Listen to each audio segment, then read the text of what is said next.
Why is Gregg Popovich still coaching? Why did he sign up for what is going to be a massive rebuild in San Antonio? Like, this trade doesn't come as a shock, right? It's not like out of nowhere, out of the blue, boom, Spurs trade DeJounte Murray. Oh my God, I can't believe it. This is crazy. No one saw this coming. What a blockbuster trade that was totally unexpected.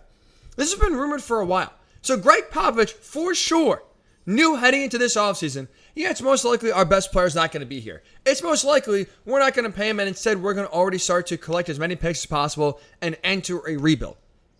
Pop knew what was coming and still decided to not retire, and it doesn't make much sense to me. Like, what are you doing? At this point in your career, why are you still coaching the Spurs? What is there to gain?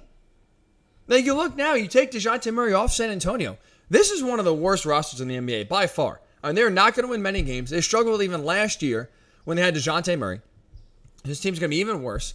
And it's clear their initiative. They are tanking. They want to get a few high picks. They want to get those lottery balls bouncing in their favor as much as possible. So with the Spurs not really hiding from the fact that they are tanking, with the DeJounte Murray rumors being out there for a while now and having it be kind of known, hey, this guy's going to be on the move, why is Gregg Popovich, why is an all-time great coach of his caliber signing up to continue on? Like, it doesn't make any sense. This is the time to get out. This is the time to call it a career, hang it up, and ride off into the sunset. Why do you want to continue to grind away on a team that's going to win, 23 games? 25 games?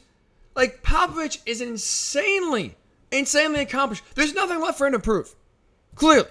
Right? There's nothing left for Pop to prove. There's really nothing left for him to accomplish. Like, if you want to, it's one thing if you want to chase the wins record and say, oh, I want to be the all-time winningest coach, fine. He's done that. He has the most wins by an NBA coach in history. 1,344. Passed Don Nelson earlier this past year. So you have the wins record. Most wins by an NBA head coach. You have 5 titles to your name. You have 2 gold medals. So if you want to talk about international success, Popovich has that. What else is there to coach? Like, what else is there to do? There's nothing left to accomplish. So what are you doing? Dude, get away. Enjoy life. Go on the beach. Take a vacation. Drink some margaritas.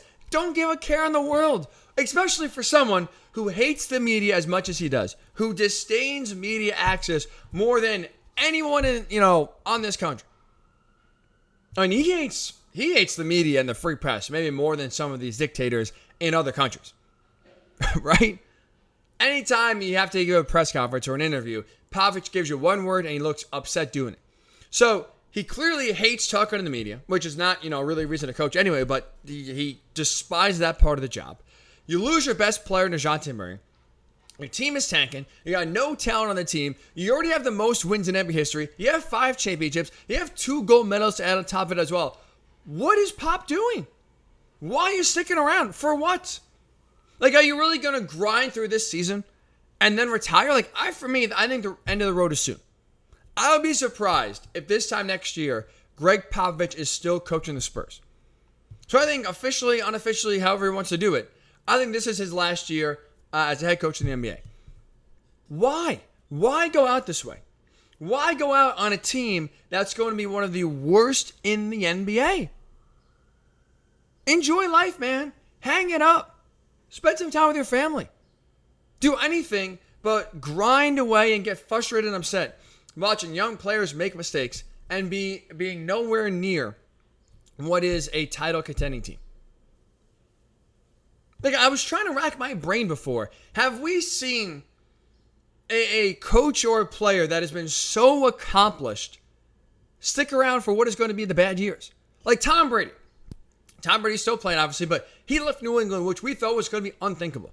He left New England because in 2019, even though this team was in the playoffs, even though they won the division, even though they had a home playoff game, Tom Brady saw the writing on the wall. This team is going to get a lot worse before they get better.